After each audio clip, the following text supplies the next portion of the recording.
This is Shijiting for lesson 5 part 2 to show you my creative work and the code behind it.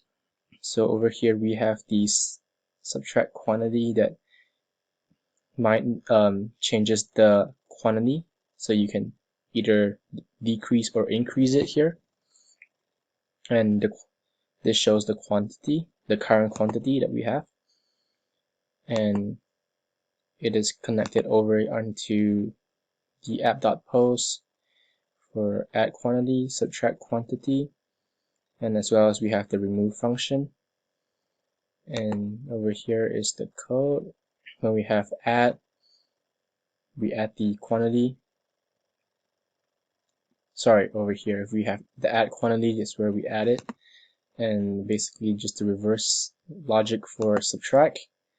And remove, we detect it. We use a splice function, and we use the index of function to get the position of the element in the array to delete that. So that is my creative work.